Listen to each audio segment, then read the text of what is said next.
morning, Universal Spirit Center. Oh, so good to see you. Good to see all of you smiling faces. This is a song you'll know, so sing it, fit in wherever you get in, huh? Hi, sweetie. Oh. Your love is lifting me higher than I've ever been lifted before. It fills me up, quench my desire. Ooh. And I'm living in your grace forevermore. I said your love is lifting me higher than I've ever been lifted before. It fills me up, quench my desire, and I'm living in your love forevermore. Said your love keeps lifting me, keeps on lifting me, keeps on lifting me higher and higher. Your love to me keeps on lifting me, keeps on lifting me higher. I once was down and broken hearted. Disappointment was my closest friend, but then you came and it departed, and now I'm living in the love again and again and again and again. I said love keeps lifting me higher than I've ever been lifted before.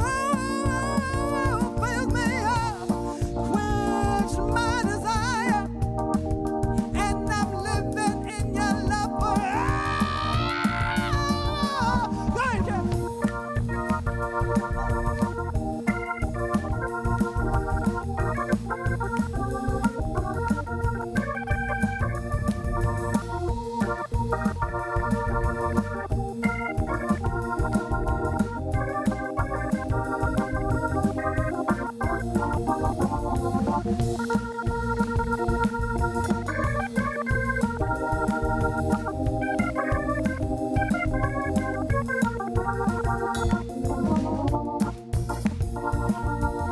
Let's give Kevin Loom some love, y'all.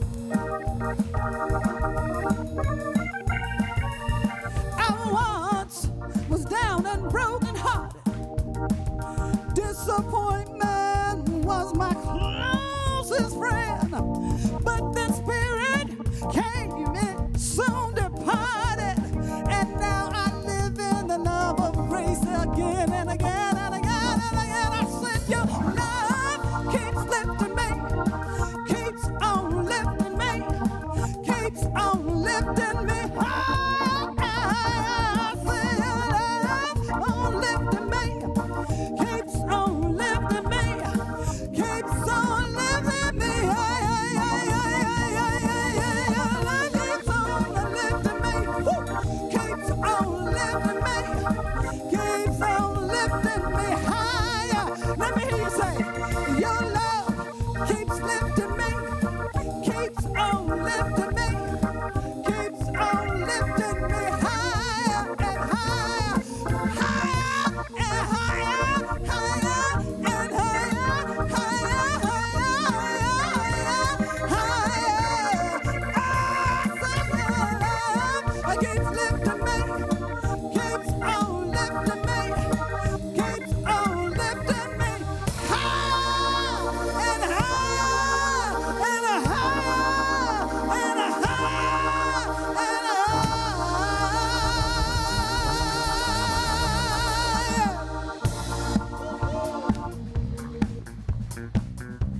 All right, it's that time.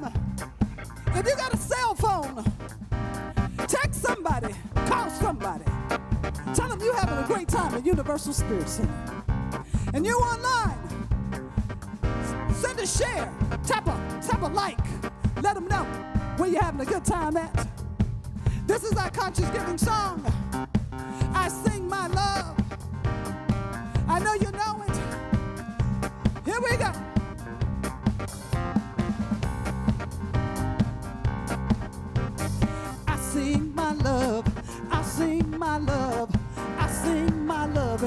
world. I sing my love, I sing my love, I sing my love into the world. I sing my love, I sing my love, I sing my love into the world. I sing my love, I sing my love, I sing my love into the world. I dance my joy, I dance my joy, I dance my joy, I dance my joy into the world. I dance my joy, I dance my joy, I dance my joy into the world. I dance my joy, I dance my joy, I dance my joy into the world. I dance my joy, I dance my joy, I dance my joy into the world. I live my peace, I live my peace, I live my peace, I live my peace into the world. I live my peace, I live my peace, I live my peace into the world. I live my peace, I live my peace, I live my peace into the world.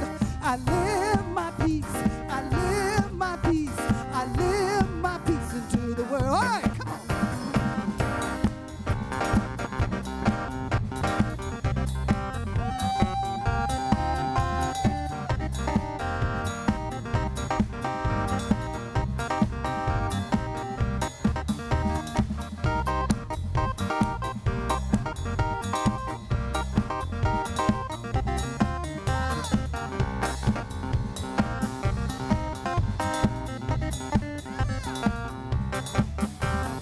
I sing my love, I sing my love, I sing my love into the world. I sing my love, I sing my love, I sing my love into the world. I sing my love, I sing my love, I sing my love into the world. I sing my love, I sing my love, I sing my love into the world. I sing my love, I sing my love, I sing my love into the world. Sing it out, y'all. I sing my love, I sing my love, I sing my love into the world. I sing my love, I sing my love, I sing my love into the world. I sing my love, I sing my love, I sing my love into the world. I sing my love, I sing my love, I sing my love into the world. I sing my love, I sing my love, I sing my love, I sing my love, sing your love into the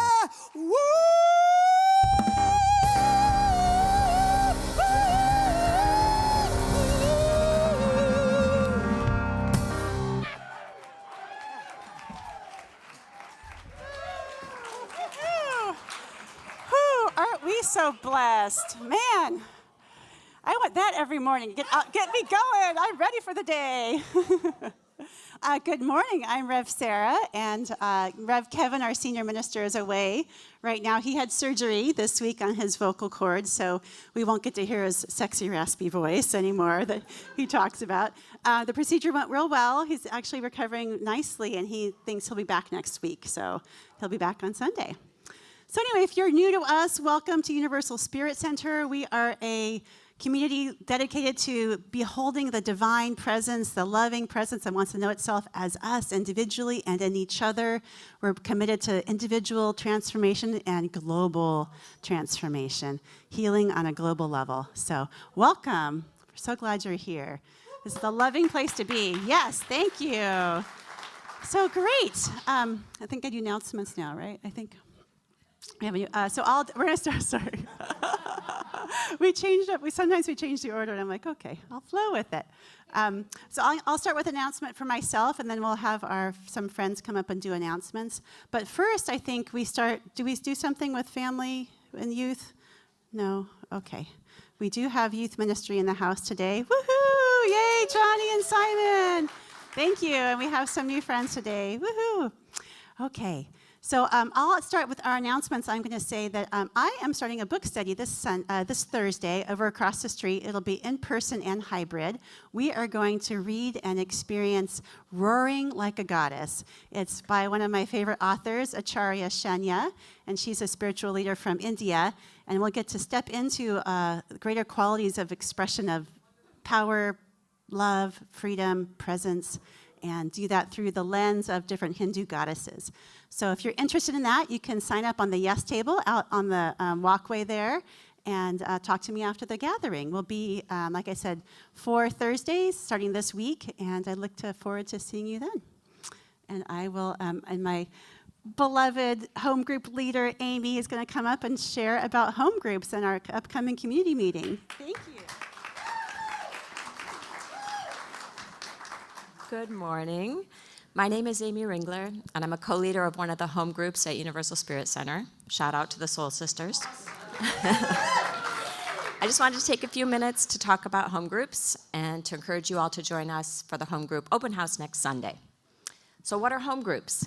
Home groups typically have 6 to 10 members. We meet monthly and talk about spiritual concepts using Kevin's talks or the book of the month as a springboard. Each group has a pair of leaders who are just Universal Spirit Center members who have volunteered to help facilitate the meetings. If you were to come to a home group, you would likely share tasty food, enjoy a few minutes of silent meditation, try a centering exercise, maybe ponder a quote or a poem, and have a few questions to discuss and share your thoughts about before wrapping up with affirmative prayer.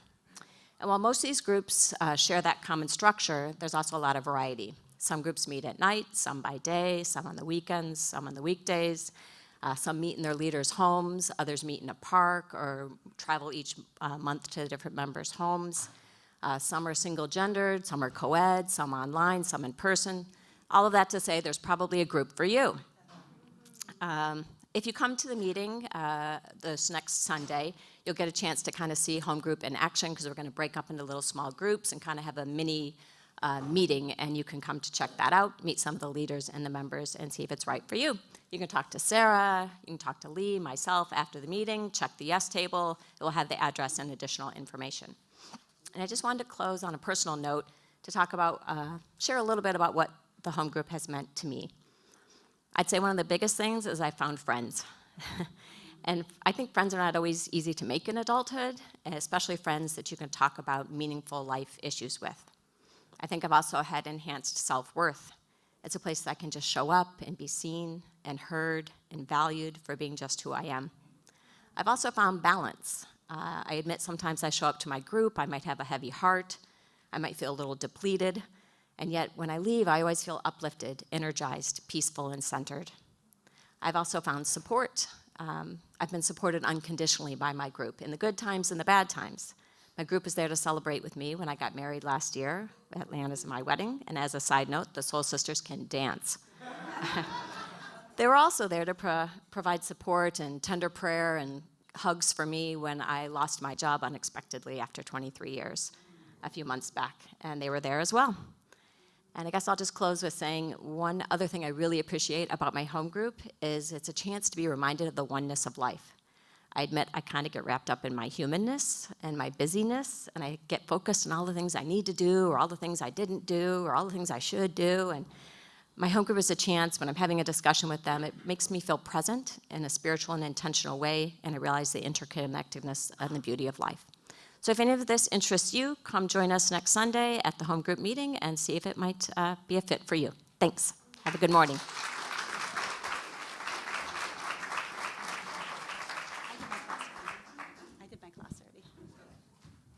I was quick, man.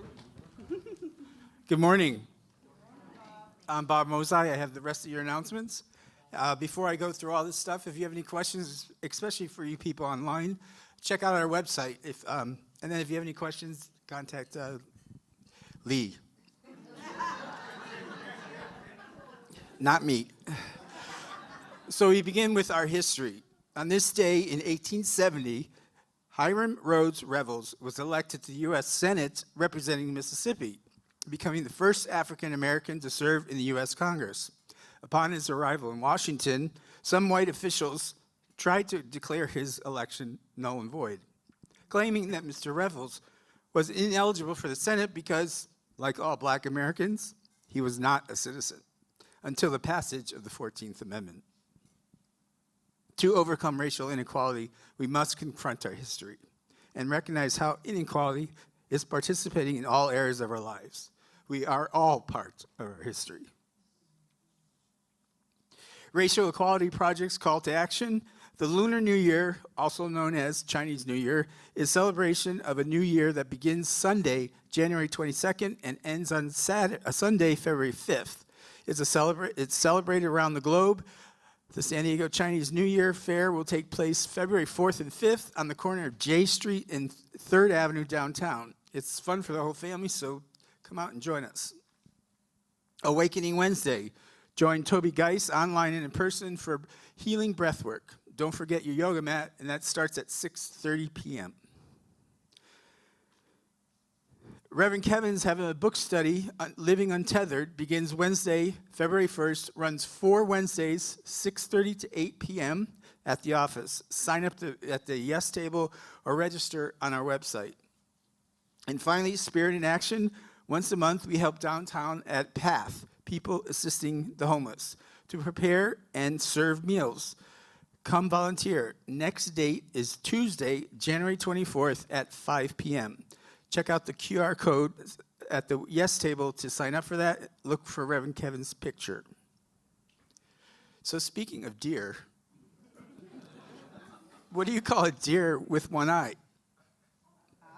No idea. Oh, Bob. Somehow my day isn't ready without Gino's song and a Bob joke. So now is our time to greet each other, but first let's greet and include those of us who are joining online. So I'll ask you to stand up, and the camera is right below the clock in the back, so let's just wave and say hello, friends, and welcome. We feel you, we see you, we are so glad you are here. And then let's turn and greet each other and welcome each other into community today.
Look at all that love, feel all that love here, and to you online, we send it to you.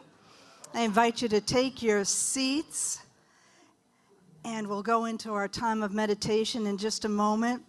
We'll let you know that if you would like affirmative prayer, I will be down that hallway after this gathering for individual prayer. If you'd like to receive it, you can also write a prayer request, and the table is just off to the side here. So now I invite us to go into a time of inner stillness. We've done all the welcoming and greeting. Let's welcome the Spirit in us. I invite you to put things on the floor, maybe clear your laps, settle into your chair. I'm going to do a reading. We'll have a meditation time of silence and a prayer. And so today's reading is by Michael Singer from his book, Living Untethered, the book that Reverend Kevin is doing the study on. And he's been talking about all month. So take these words into your heart and into your consciousness. every single time you start to get disturbed, are you willing to relax and release? Or do you still need to go through another round of expressing and defending your blockages? Do you relax? Do you release?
And so, I know, we know, that there is one living energy, one spirit, called by many names. God, Creator, Elohim, the divine, that one thing that created all and is still with us everywhere, in every way. That this living energy is that which makes our lives possible. We are the hands and feet and hearts and tongues of that spirit. And I know that spirit as peace and as release. I know it is here with us and those online and those who watch this later. It is everywhere in the world. And I know this peace is especially with those victims and loved ones of the Monterey Park mass shooting of yesterday, and all places in the world where there is the seeming appearance of not peace. So I know together that we visualize, that we know the greater truth is love. And so in knowing that love, we celebrate today. We celebrate through the music of our musicians and Gino. We take in the truth of this through the words of Reverend Sarah. We're grateful for all those who gathered here, helped make this gathering possible, and for each of you. For all of us are that peace, are that love. And in that peace and love, we release all our blockages, all the negative stuff. And so I know we settle into that great, infinite, eternal love.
Isn't Gino great? I just love her.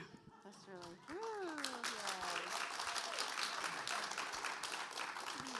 thank you. And the musicians, too. Thank you. They are awesome. Thank you for reminding me that. That's good. Appreciate that. Oh, so good morning again. It's so wonderful to be here and just to be in spiritual community. I mean, it's a powerful, powerful practice to be together and to be able to grow and share and have insights and ahas and support each other and just be present to something greater than maybe what we're stuck in the moment. So thank you for showing up. Oh, so this month we're talking about living untethered, both the book and the practice. So Rev Kevin's doing a class about it starting next month, which is great. Nice way to dive even more deeply into it. But we get to talk about today, like, what does it mean to live untethered? Untethered from what? Untethered from the things I can't control, from my thoughts and feelings about those things I can't control, about untethered from the unskilled behavior that may lead from those thoughts and feelings I can't control. What can I be untethered from?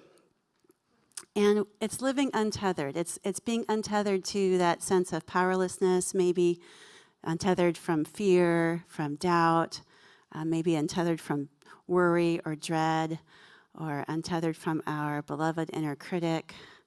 It's a lot of potentiality there. So it's about, so today it's about how can we let go? How can we release? I was talking to a friend, partner the other night about this talk, and we had been talking about men and women, and sometimes some partners have an ability to selectively listen. And he's like, oh, so that's what letting go is. I'm like, no, I don't think that quite means what you think it means. Selective hearing, not the same as letting go. But then I think, you know what? Actually, that could be true, because if we have the capacity to tune out certain things, then we certainly have the capacity to tune out things that we want to be untethered from. That capacity, that ability lives within us to selectively choose what we're thinking about, what we're focusing on, what we're living from. So I think it's something that we can explore and deep dive into. So how can we tune out and let go so that we can tune in and be free? What are we tuning into? What are we letting go so we can be there? So Michael Singer in the book, Living Untethered, really articulates the human predicament. What is it that tethers us? What do we get bound to? What keeps us grounded? One of the things, he talks about is that we are this seat of awareness. We are consciousness. And we know that in Science of Mind, that all there is really is consciousness. There is this divine, loving presence that is pouring itself into and expressing as every single thing in a unique and magnificent way. So how can we be tuned into that? There is that consciousness that we have. And he talks about us, there's subjects, like we are a subject. We make meaning of things, and then everything else out there is an object that maybe we bump into, that we come across, that then cause us to have thoughts and feelings and things about. So it's becoming aware that we're having those thoughts and feelings, becoming aware when we bump into things, and it causes us to start reacting from an old idea, a limited thought. So it's noticing, like I have thoughts and feelings about people at work. I work at a school. I'm a principal, and so I have thoughts and feelings when parents come in hot and heavy with complaints and accusations. I may feel a little triggered, or I have thoughts about parents who are doing something that is absolutely not good for kids, and I have thoughts and feelings about that. They interrupt my way to be present. I have thoughts and feelings about my body when it's not doing or looking like I want it to, or my hair this morning, So what thoughts and feelings do you have? I think you are a place of consciousness. So there are things that you're going to have thoughts and feelings about. And then there's the truth that it keeps coming up. This is the human predicament. Anne Lamott is one of my favorite authors, and she says, there's almost nothing outside of you that will help in any kind of lasting way unless you're waiting for an organ. You can't buy, achieve, or date serenity and peace of mind. This is the most horrible truth, and I so resent it. So this is our human predicament, right? We have this capacity for consciousness and memory, and that's what makes us distinct as human beings. We know, we can recognize that we know, and we can remember something that we know or that we learned from. And so this causes blockages. Michael Singer talks about samskaras, which is actually a Hindu term, but it's about when we have these encounters with things that cause a painful moment. It calcifies and solidifies energy in our body, and it takes over because we want to avoid that. We want to distract from that. We want to numb from that.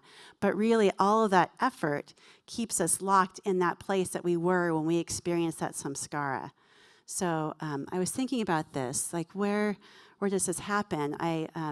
There's a student I was talking to a teacher about. It's a middle school. And this student she's extremely quiet and shy and withdrawn. She hardly participates or talks. She certainly doesn't advocate for herself or ask for things. But the teacher was reading a journal. They do little daily journal entries and writings. And one of the things that she read in her writing was that the student had this experience when she was in kindergarten. I think they were playing pretend, and she was playing like a cat or a dog, and the other students laughed at her. And she was so embarrassed and ashamed that she, to this day, does not participate. So that moment, the energy that caused that blockage in her, and it's still living present today because it interferes and it blocks her ability to be who she is, to express how she's here to be. She's holding back because she doesn't want to be laughed at anymore. So how many of us can think about something, whether it's in childhood or maybe it's a previous relationship that was painful, that was hard, and we don't want to experience that again. So we do whatever we can to shut down or to withdraw or to defend or try to control, whatever we can to avoid that discomfort. So the problem is that when we live from that place, we're living from a place of smallness. We're living from the idea that we are small and powerless and unable to be anything more than whatever caused us that pain. And we're blind to, or we're closed off to, what Spirit wants to express through us. There's a divine, unique idea that wants to know itself as you, as each person. But that can't happen when we are living out of these old patterns and habits and these blockages that keep that from coming through us. So that's the idea. So where are your samskaras? I was watching a documentary called Stutz. I don't know if anyone's seen it. He's a psychologist of an actor named Jonah Hill.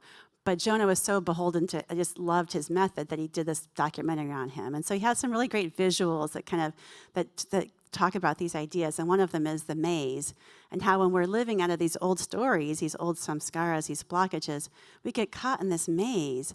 And there's no way to get out of the maze unless you realize you're in it. And once you realize you're in it, poof, it disappears. You're no longer in the maze.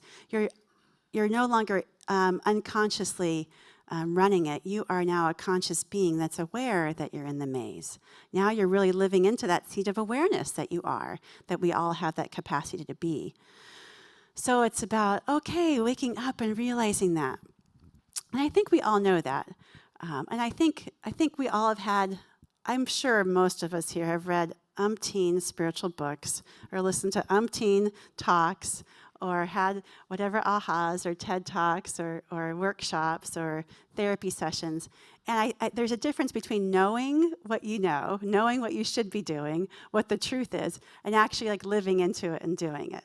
Am I the only one that has that discrepancy, that dissonance?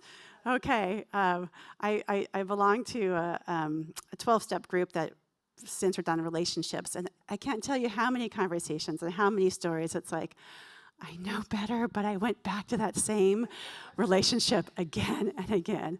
I know better, but I got triggered and I did this thing. I yelled and raged again and again, or I people-pleased again and again. So there's also this idea that we get stuck in this. You know, again, Anne Lamott says, you can get the monkey off your back, but the circus never leaves town.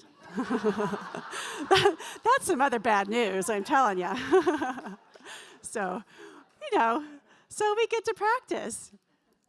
We get to practice again and again, and I think we just get a little bit more clear every time we practice.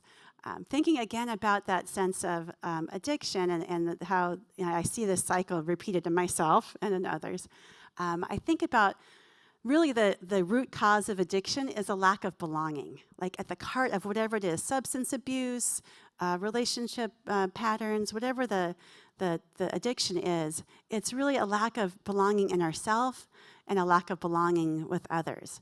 And so when we're in that place, the first step talks about admitting or recognizing that we are powerless over whatever that pattern is, whatever that maze is, and that life has become unmanageable.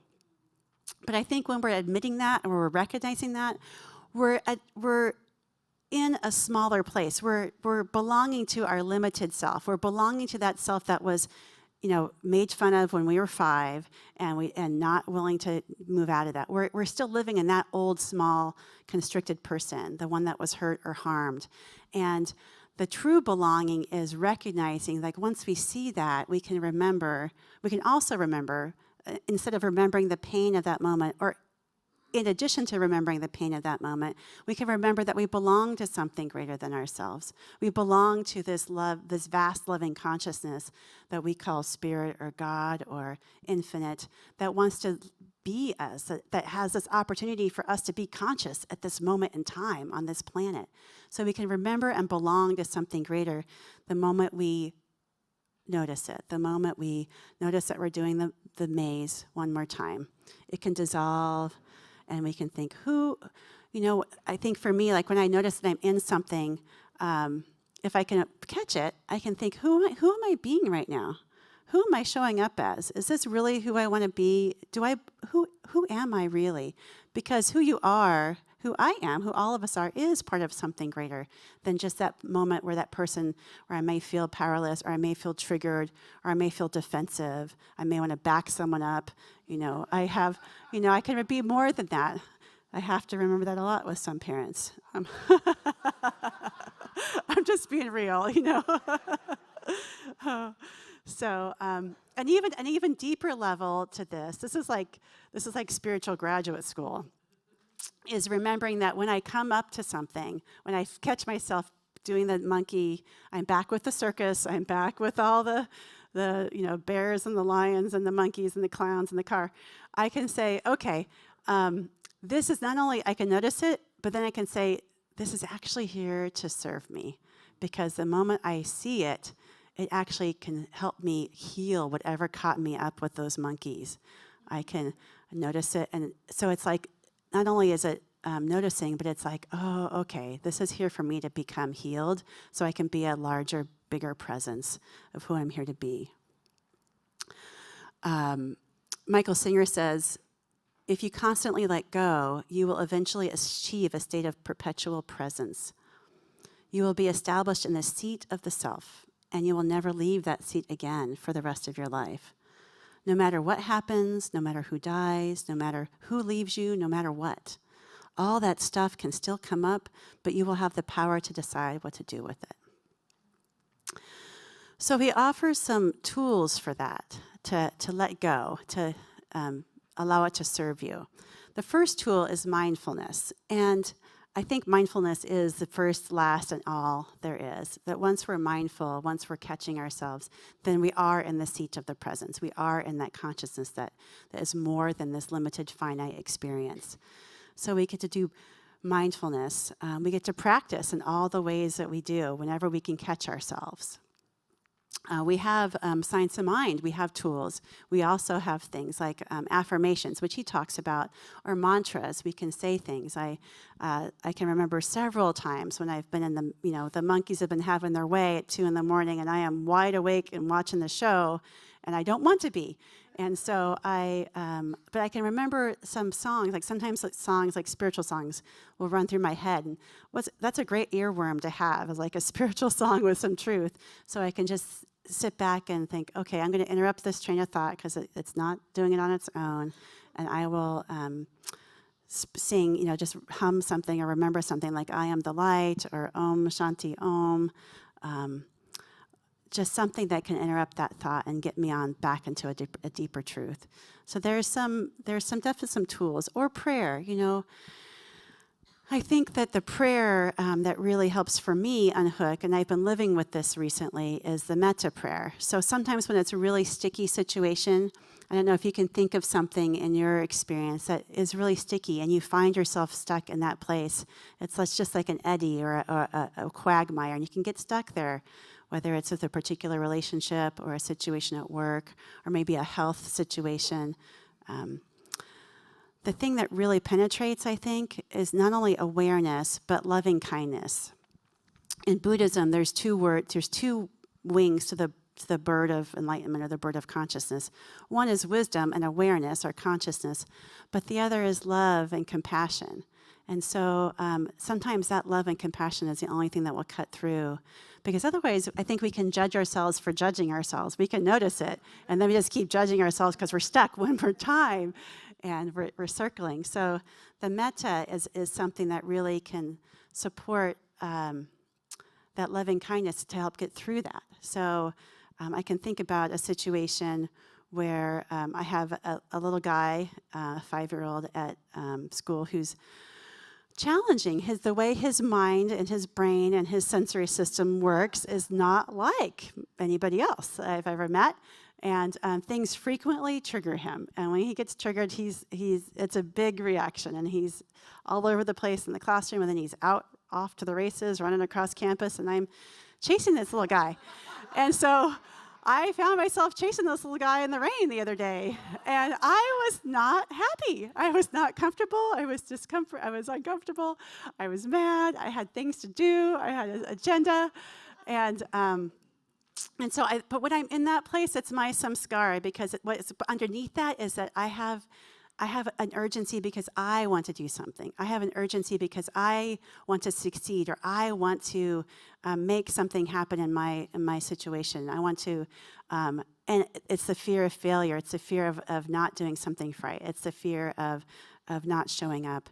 And so when I realize that, it's like I have to do something to be present to that. And sometimes if I'm caught in that, I'm going to blame. I'm going to be mad at the staff who was supposed to be with him. I'm going to be mad at his parents for not supporting however I thought they should. I'm going to be mad at the system who got him here. I'm going to be mad at, the pandemic, or the proliferation of screens and screen time. I can give you a whole theory. But all of that is a samskara, because I am caught in the circle of the reaction and the discomfort. And my tendency is to want to blame or dissect. And all of that keeps me from being present, to being who I'm here to be. So in this moment, what helped me is to step back and just have a moment of metta, like loving kindness for myself, because I'm out here in the rain and the cold, and I am not comfortable, and it's hard, and this is challenging. Metta, so just saying to myself, may I be happy, may I be peaceful, may I be free, may I be awakened to my true nature. And once I can get that, it just settles down into a truth. And then I can know for him, may he be happy, may he be free, may he be awakened to the truth of his nature. And then I can know it for his parents or for whoever else I have judgments about. But that's really the way of letting go, is cutting through that with some loving kindness and some prayer. So it can be a tool for you to use to let go, because how many times can you think of something where you've been caught in something? I don't know if anybody can think of a situation that you keep playing with the monkeys in the circus one more time, whether it's maybe a relationship or a work situation or a health situation. Maybe you find yourself telling the same story. That's usually a sure sign. If you find yourself hearing the same story you've been telling everybody, that's a sign that you're stuck. You keep telling that story for the 5th, 6th time. You may be caught, and it's some samskara. So it's a practice of letting go, of letting it serve you. So we're not talking about bypass and trying to ignore it, but we're talking about like moving through it, letting it truly serve you, letting yourself be willing to be healed through this situation, so you can really let it go and let it open you up to something better. So once I could do that practice, then going back to the situation with this little guy, I could be present and just be who I'm here to be with him. I could say, okay, who am I here to be in this moment right here? I'm not living out of the past and whatever samskara I had, whatever blockage I had to achievement and whatever story I had, but I can just be present here and now. And that I can be open to more creative thoughts or ways of handling it too. I can be open to inspiration. One last thing I'll say is that humor can also help. So at the end of this chasing around, I thought he was settled. I went to go do something else. And then I get another call, like, so-and-so's in the bathroom, and he's been in there for a while, and we need you to help get him out. And I thought, oh, Lord.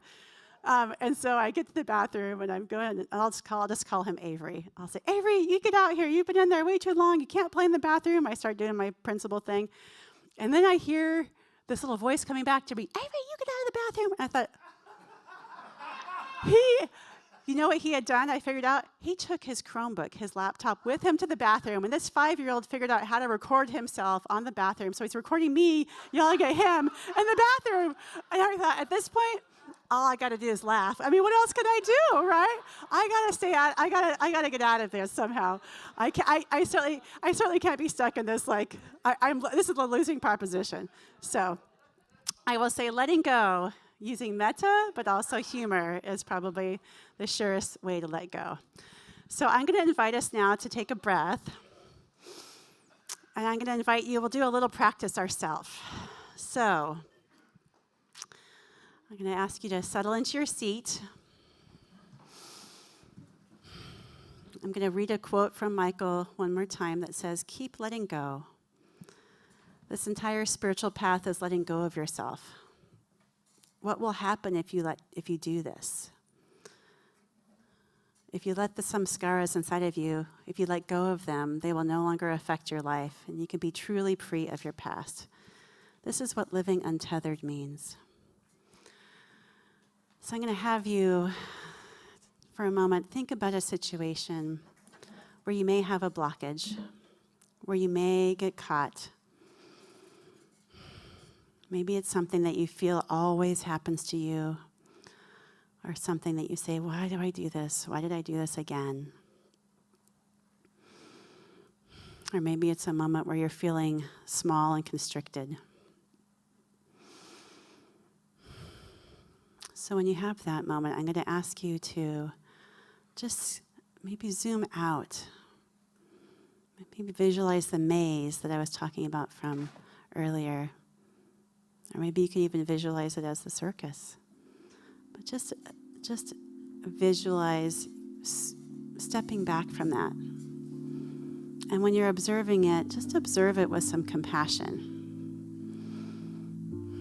Observe it with love, with the loving presence of someone that's just beholding, oh, there I go again. Oh, there's the monkeys. There's the maze. Isn't that hard sometimes? Just giving yourself compassion for being human, for being caught up in this human predicament.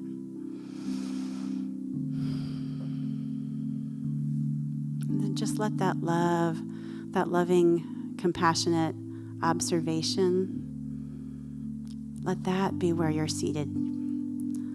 Let that be where you're observing from.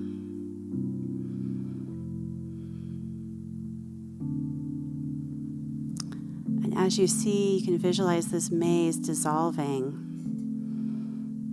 the scene dissolving. In its place is a golden gem. And that gem is a word, a powerful word for you, an experience that the divine wants to have as you. That's through this experience, there's a deeper truth that's emerging. So that deeper truth is coming through now. And so you're breathing in and allow that truth to permeate your being. Whether that truth is that you are loved, you are peace, you are freedom, you are powerful, you are whole and worthy. You are safe and provided for. whatever that truth is, just feel what that feels like. Allow that feeling, the imagination of what it is to stand in that place, flood your being.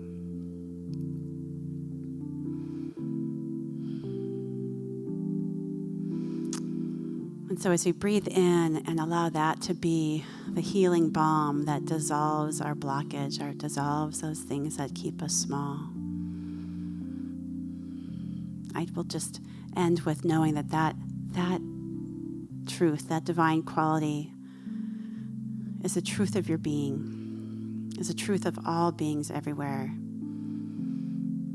And so I know that whatever is in the way, whatever old story, old pattern, memory, experience, just pales and dissolves in the force of the greater truth that you know that you are, that I know that we are. So I anchor in that truth. I anchor in the absolute conviction that God is expressing right here and now in infinite variety, having its way, ushering in a greater experience of truth, of good, of peace, of freedom, of love, right where we are. I'm so grateful to know that. I surrender it, knowing it's already done. It's always been true. So I know it's always true. And so I simply step back and allow it to be. And I let it go. And so it is.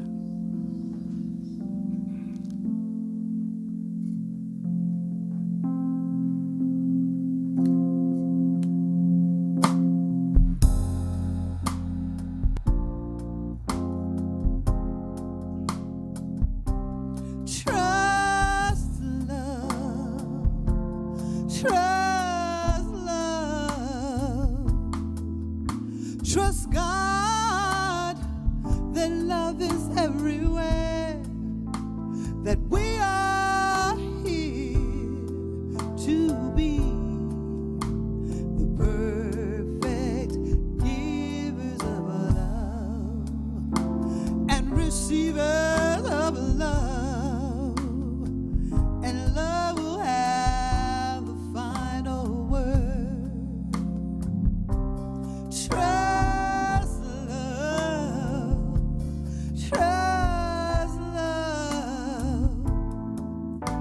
Trust God, that love is everywhere, and we are here to be the perfect givers of love and receivers of love, and love will have the final word.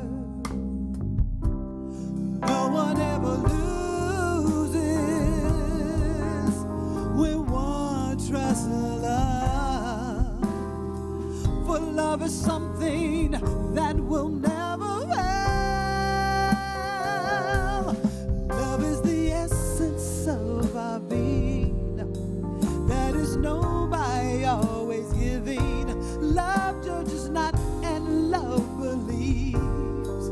The appearance that is showing, love judges not, and love receives. Yes, love receives. Love is a healer.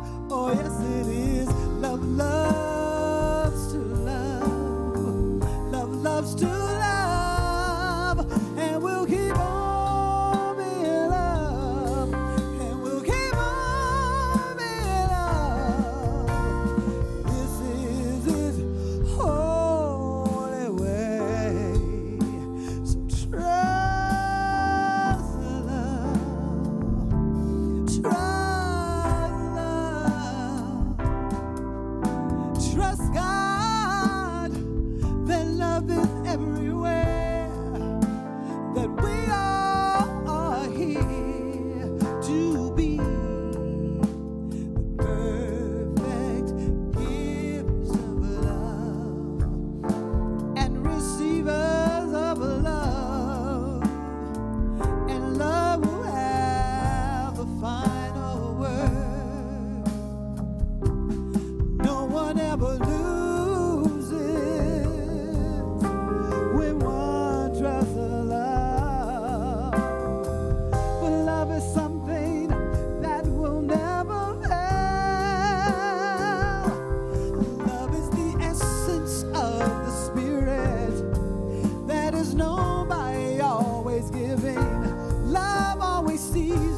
Yes, I will have the final word. Thank you for being so amazing. It's a hard act to follow. I'm Lorraine Iverson. I am your Wisdom Council Leader Board President. The Wisdom Council, for people that are new, is kind of a woo-woo term for board of directors. There's someone from each part of our operation here that represents you. There's people that represent the youth ministry and people that represent practitioners and administrative and everything. So it's a group that is sort of the governing body of our organization. This year, we haven't done it for a while because the last couple of years have been kind of weird. We're putting together a strategic plan along with the Stewardship Corps. And the Stewardship Corps is the finance part. So all of this together is part of our strategic plan for 2023. I'm going to go through it as quickly as I can. We have 3 main goals, and then we have some strategies to make those goals happen. And I just want you all to be aware of what we're looking at trying to achieve in the next year. Our first goal is growth. And there's a sub-goal under that, which is increase attendance online and in person. We want more people here in the seats and watching us out there. Some of the strategies: create wider community interest classes, create a speaker series, expand our blog postings. Have you guys gone onto the new website and read the blog postings? They're pretty good. They're very nice. Expand social justice program and increase our social media program, which we have been doing. Our second growth goal is to increase our financial gifts, roll out ministry-specific conscious giving campaigns, and I will explain conscious giving in a minute. Promote electronic giving, increase class attendance, promote legacy gifts, resurrect our bookstore. So those are our growth goals. Our next big goal is deepen our community connection, what we have here. And you all know what it is. It's that home feeling, that family feeling. We're going to promote and expand group activities, pride, social justice, environmental issues. Expand greeters, wear our name tags so we all know who we are, because some days you need a name tag for that. Expand ushers, create more community events, bingo, etc. Expand promotion of our home groups, which is what we're doing next week at Joe's house. Create the community room and provide snacks and coffees after service. Look for hosts and sponsorship for the refreshments. So it's all about connection. The last one, and probably the most important one, is our spiritual transformation, which we are always in process.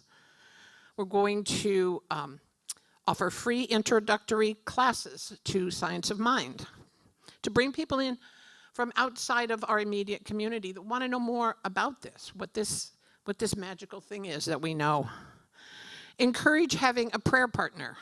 Bring back group meditation online and in person, and have more book and topical studies, spiritual and self-help.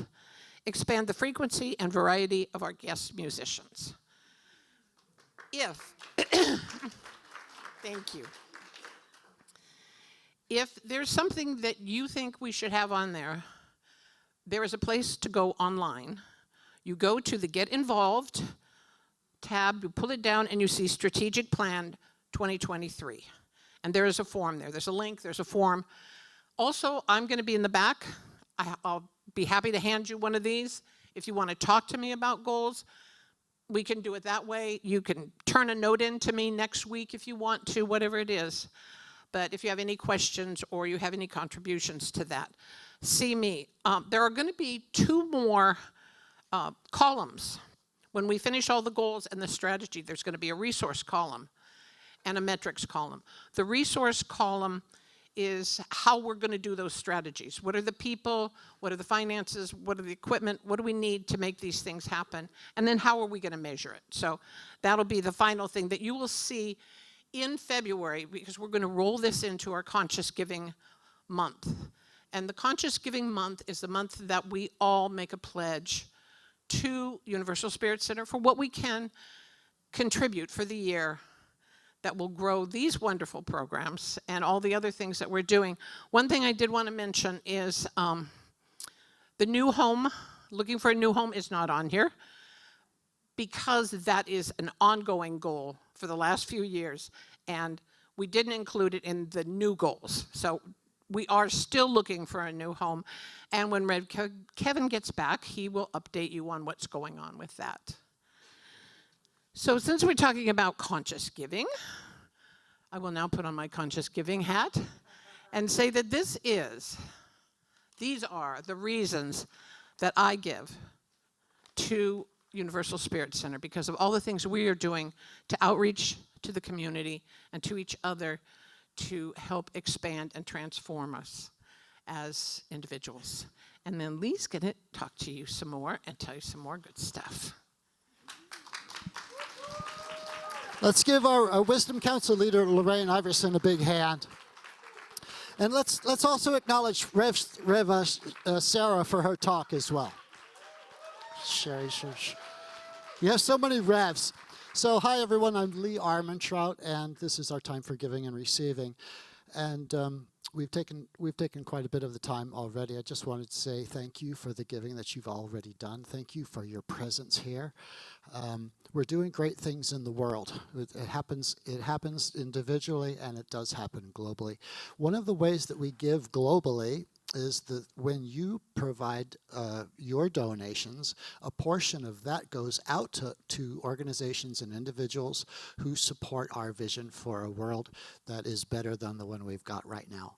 So we have a gift up here for SNAP, Spay Neuter Action Project, and particularly a place called Shanti's House that takes care of kitty cats. So we have Michelle here. Michelle is going to come and receive this $1,000 for Shanti's House.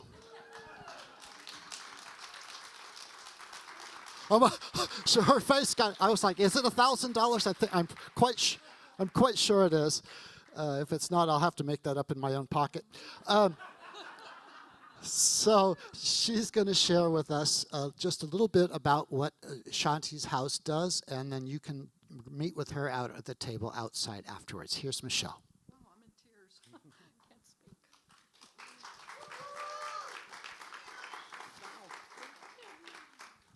Good morning, everyone. My name is Michelle Walther.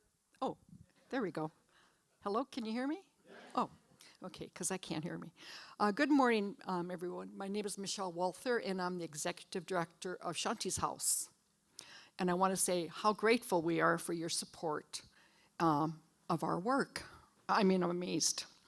Shanti's House was born when a Good Samaritan, Christina Hancock, took a wrong turn and unexpectedly discovered a colony of more than 60 feral cats who were slowly dying of starvation. She couldn't turn away from the misery and suffering she had discovered, so she began returning every day to feed them and comfort them and love on them. That was 7 years ago, and the rest is history. Shanti's House now stands as a beacon of hope, providing support and consulting for other organizations wishing to establish the similar havens. My time with you today is short, so I'd like to thank you. So I would like you to go online to watch PBS special that tells our story. All you have to do is Google Inside Shanti's House, KPBS, to find it. So on behalf of all the kitties of Shanti's House and hundreds and thousands of homeless street kitties and feral kitties all over San Diego County, lost souls who had suffered silently and live in constant fear, who have no voice to express their misery, on behalf of all of them, I thank you from the bottom of my heart for your kindness and your caring. I have flyers here if anybody's interested. I don't have a whole lot, but I do have flyers, and it's It's amazing, but you can also go online and look at what we've accomplished. She's amazing. Thank you, Michelle. Thank you.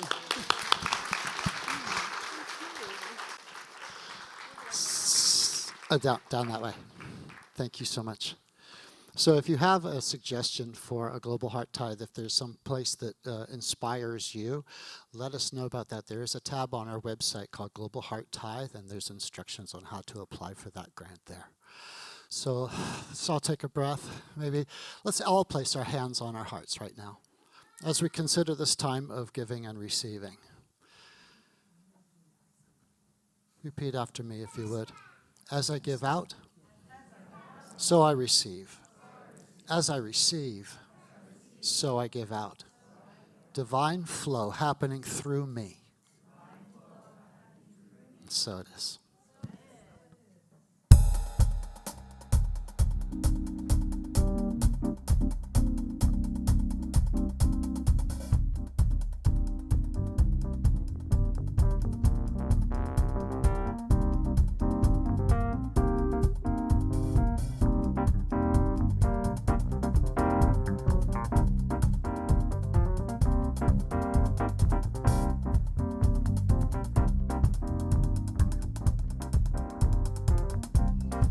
There we go. So you at home, you get an opportunity to join in with us. Michael, would you make sure that our QR code is up there? So I heard that a few of you were having some challenges with your QR code. You asked the question, if I'm on my phone watching, how do I hit that doggone QR code? So this is for you. If you're on your phone and you're watching, you do a screenshot. Put it in your photo. Open up your photo, and you'll see a scanner right there. And you hit that scanner, and it'll take you right to our PayPal. So, I want you to share in the love and joy and giving, and be in all that. So everyone in the house, come on. We got that energy happening. Let's stand on up and lift it up. I sing my love. Woo! I sing my love. I sing my love. I sing my love into the world. I sing my love. I sing my love. I sing my love into the world. I sing my love. I sing my love. I sing my love into the world. I sing my love. I sing my love. I sing my love into the world. I dance my joy. I dance my joy. I dance my joy. I dance my joy into the world. I dance my joy. I dance my joy. I dance my joy into the world. I dance my joy. I dance my joy. I dance my joy into the world. Woo! I dance my joy. I dance my joy. I dance my joy into the world. I live my peace. I live my peace. I live my peace. I live my peace into the world. Woo, woo, woo, woo. I live my peace. I live my peace. I live my peace into the world. I live my peace. I live my peace. I live my peace into the world. I live my peace. I live my peace. I live my peace into the world. Have a fantastic Sunday. When people see that divine light that's glowing through you, and they say, where did that come from? You tell them, Universal Spirit Center. I live my love. I live my love. I live my love into the world. I sing, I sing. I sing my love. I sing my love. I sing my love into the world. I sing my love. I sing my love. I sing my love into the world. I